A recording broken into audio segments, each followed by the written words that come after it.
campagne électorale bi ngir waajal jongante njiitu réew mi daal dina door tey ci dibéer ji lu ñu mel nag waral DAGE bu ministère des sports di Mamadou Ngom Niang doon amal ab meeting ca Fatick ngir waajal boobi lekk ubbite. woote bi ma woote je pense que dama ko woote pour waxtaan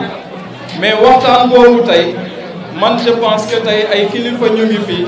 je pense dama leen di defal peut-être honneur boobu ñoom ñu wax ak askan bi message bi nga xam ne moom la ñu war a préparer pour campagne bi. donc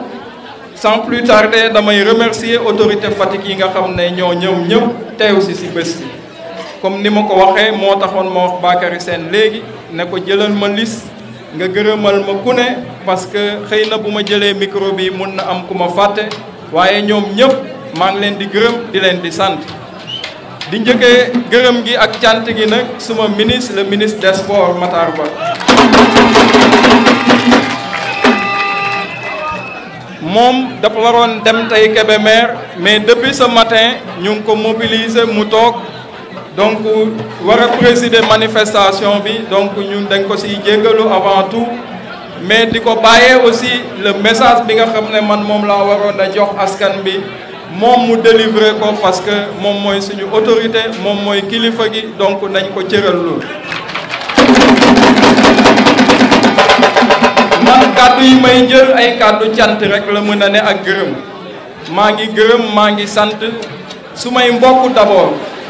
parce que tey ku gis lii xam ne li fi ëpp yëpp du ñoo xam ne yàgg naa koy wax ba ma koy wax ñu bëri dañoo foogoon ay yëfi caaxaan la mais dama leen ne Ngom Niang amul militant ay mbokk la am ak ay xarit parce que su may mbokk jóge nañ fu ne jóge nañ Touba jóge nañ Sokone jóge nañ Kaolack jóge nañ Dakar jóge nañ Mbour jóge nañ ci àll bi jóge nañ Ndangaan donc loolu moo lay won ne am mbokk yu baax rek moo mun a jëmale nit fa mu jëm donc su may mbokk maa ngi leen di gërëm muy suma côté yaay muy suma côté papa sant naa leen gërëm naa leen mais ci gërëm bi aussi mënuma ci fàtte mes amis d'enfance parce que tey ñoom ñoo porté wu volontaire wàcce seen bopp ba mun a jouer ay rôle yu sécurité mun ma nekkal ay genre hôtesse wala ay yeneen ak yeneen donc loolu leçon d'humilité la parce que su may morom lañ ma foy ak ñoom depuis temps booy donc tey buñ munee ñëw tuutil seen bopp ngir jëmal ma munuma def lu dul gërëm leen sant leen jërëjëf le groupe mën fi jërëjëf mes amis d'enfance jërëjëf ñi nga xam ne ñoom jeexoon ñi nga xam ne ñoo nekkandoo woon EJIP Fatick bokk passion football maa ngi leen di sant maa ngi leen di gërëm jërëjëf aux anciens étudiants ñoom Fagnane et consorts ñi nga xam ne ñoo defandoo l'université mais jërëjëf aussi à la COJER de Fatick que je délivre une mention spéciale parce que ay jeunes lañ ay jeunes yu dynamique sans moyen mais ñu ngi def liggéey bi nga xam ne xëy na ñun autorités yi nga xam ne am na luñ ñu dënk ñoo ko waroon def mais tey COJER mu ngi ciy béy waaram di ci def liggéey bu am solo donc mention spéciale COJER bu Fatick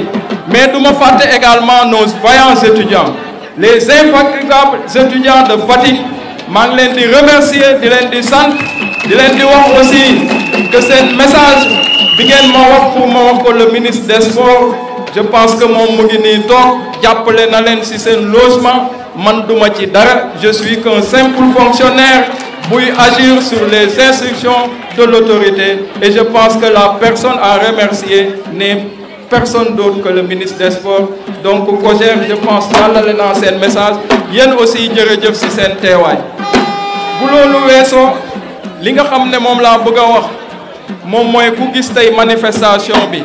ku gis Ngom Niang ba muy door nga war a xam ne je pense tey kàddu yi nga xam ne yëpp ay nit ñu ngi ci doon ragal wala di ko wax war nañ mën a gis léegi la réalité xam ne ñun fa ñu tegoon suñu tànk jóge wuñ fa la ñu xam ne moo nekkoon suñu objectif ci loolu la ñuy dox muy jàppale son excellence le président de la république Ngom Niang xeexul kenn Ngom Niang xuloowul ak kenn Ngom Niang xëccoowul ak kenn et je pense que ma seule mission c'est d'accompagner son excellence le président de la république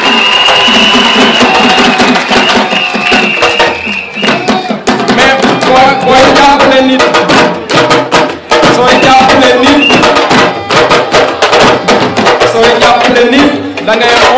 muy xool da ngay dox fa muy dox da ngay mel na muy mel mais munoo di jàppale nit gën ko yàkkamti munoo jàppale nit ba pare di ko naan fii la ñuy jaar fële la ñuy jaar yow da ngay toog nekk un serviteur te je pense que ñun si yoon boobu la ñu ne si yoon boobu ñu ne aussi moo tax mu am ay kilifa yum ñu booleel ñëpp xam nañ ne ba may door j'étais seul avec mes amis mes parents ak li nga xam ne ñooy les jeunes de Fatick ànd ak man te boobu yoruma dara mais tey bu ma continuer mon combat aussi peut-être am na xel yoo xam ne duñ ko nangu wala du leer mais li gënoon yomb si man tey mooy ma làqatu suma ginnaaw ministre toog def ni ñeneen ñi lu ma am ma bokk kook sumay mbokk et puis mu defe naa moo nekkoon attitude bi gën a yomb mais bu ngeen gisee bu président di ñëw lépp lu ñu liggéey ñu jël ko def ko ci mobilisation c'est parce que nit da ngay gore waruñ nangu président gën ñu gore donc tey bu yëkkatee ay ndombo tànk jox ñu ko ñun ay doomu Fatick muy ñëw war nañ ko sargal war nañ mobiliser def ba def lu ñu mënul donc si esprit boobu rek la nit ñi di gisee que Ngom Niang di mobiliser de gauche keneen di mobiliser droite mais terewul on est ensemble moi je suis un militant discipliné looloo tax ma nangu nekk ak kilifa gi ma nekkal tey parce que kilifa gu mag gi moo ma boole ak moom et je pense que li nga xam ne newoon nañ Ngom Niang bu rangé woo wala bu liggéey Matar Ba il day koy tardel wala da koy suul je pense que bu fekkee lii moom mooy mort politique considérez leen ma comme cadavre politique.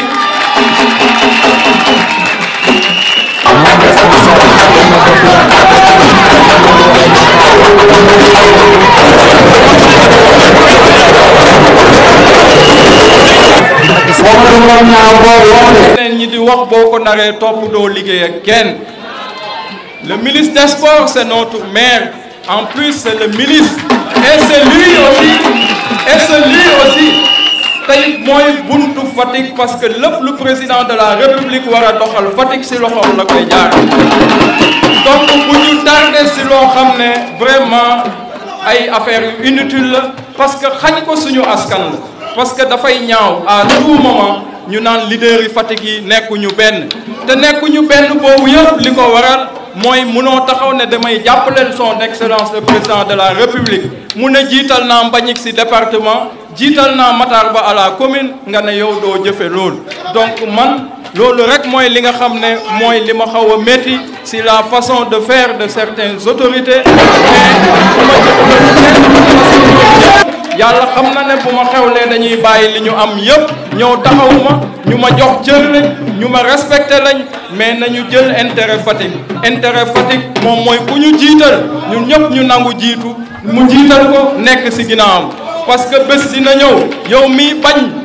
jiitu ñu jiitu la bés dina ñëw ñu jiital la te bu boobaa aussi buñ la fayee sa bor doo jiite kenn donc chacun à son tour chaque personne bu gëmee li mu gëm di liggéey li muy liggéey man je pense que ne tey la suma mbooloo gën a yokk tey la suma doole gën a yokk tey la suma mën-mën gën a yokk ginnaaw nit donc loolu ay erreur la loolu ay wax ju yàqu la nit ki bu gëmee boppam xam fa mu jëm je pense que li am solo mooy loyauté parce que sans loyauté rien n'est possible je voue un respect immense à son excellence le président de la République parce que dama gis ne njëriñu Fatick ci loxoom la ne donc nañ ko jàppale lépp lu xam ne histoire la ñu moytu ko votel ko porté ko à la tête du pays je pense que vraiment message boobu laa amoon pour wax leen mais li nga xam ne campagne la wala li nga xam ne waxtaan ak askan bi la je laisse l'initiative au ministre des Sports mu ñëw waxtaan ak askan bi man li may mujjee rek mooy sant leen gërëm leen kontaan naa yal na Fatick jëm kanam yal na président gagné au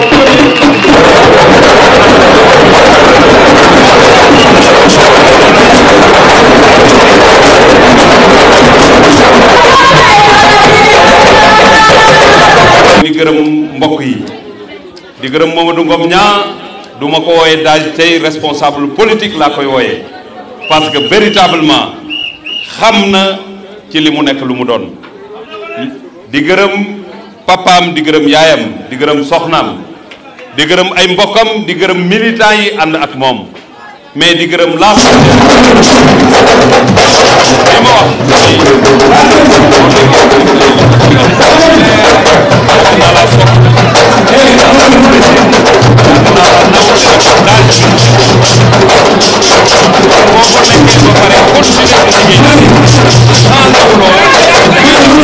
nit ñi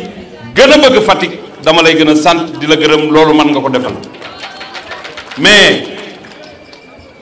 terrain football sax boo ci nekkee te xamoo lii coup franc lu fa yàqu yaa ko yàq politique aussi boo ci nekkee da ngay xam lan mooy politique politique boo ci nekkee am ku jiite ne nii laa bëgg a demee soo koy gunge da ngay demee ni mu demee mais li am solo tey fii ñu taxaw ci Fatick président Macky Sall nekkoon RTS moment bi ngeen nekkee fii di def enregistrement pour wax ak askan wi Mamadou Ngom Niang mobiliser li mu mobiliser fii loolu li mu président waxoon keroog xaalagasi xeex bi jeex na parce que en réalité xeex bi fii la war a njëkkee dëkku Maam Mbindis avant keneen di ci jot comme nag dalal nga xel ñëpp parce que cette mobilisation ku amul nit ñi mënuloo koo am ndaw nga yàlla na la yàlla gën a jàppale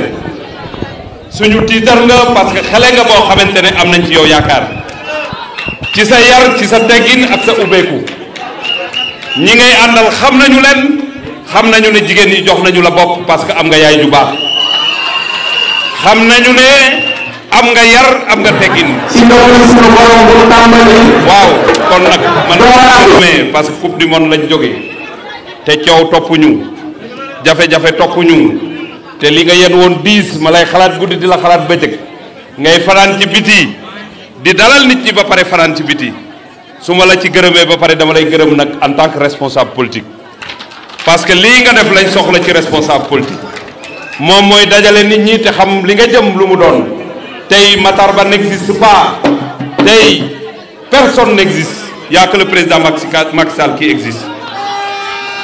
nañu joxante loxo te Fatick jël premier ci Sénégal il est possible d'y arriver parce que c'est la base du président Macky Sall kon Ngom Niang dañu lay gën a santaat di la gërëm di ñaan say wayjur niñ la uufee ñu gën lay tete di la gën a jàppale parce que li ma wax mooy yow suñu tiitar nga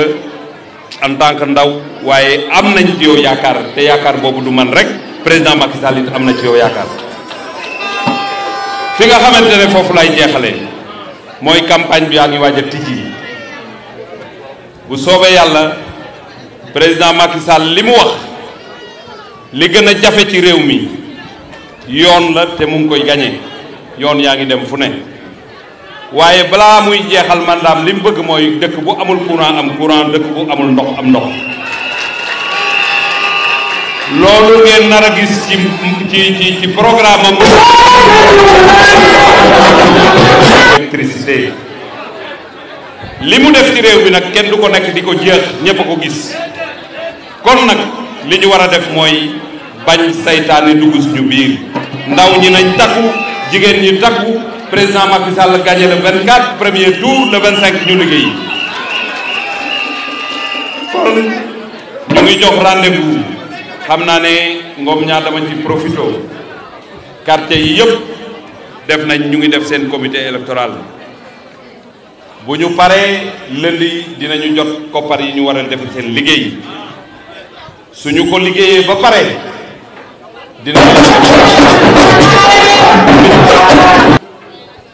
dina jàppalante comité de quartier yi pour ñu dugg ci kër yi waxtaan ak nit ñi privilégier la proximité ànd ak ñëpp Ngom Niang jaar nii keneen jaar na le keneen jaar na le ñu dugg ci kër yi waxtaan ak ñëpp su ko defee président Macky Sall jàppale ñu mën a gagner réew mi su ko defee ñu préparer li mu wax parce que am nañu meeting départemental le 16 président Macky Sall ci takkusaan la fi ñëw su fi yegsee meeting bu pare fii lay fanaan doog a dem ci beneen dëkk kon Fatick am ngeen gan bu mag gan goo xam day ànd ak i mbokkam ak ñi koy jàppale mu laaj une mobilisation ci dal ci yar ak ci teggin président de comité de quartier comité yi nga xamante ne ñoom ñoo war a ñëw muy 11 bu soobee yàlla suñu ñëwee lundi ci suba dinañu jot fonds de campagne yi nga xamante ne leaders yi ñoo ko dajale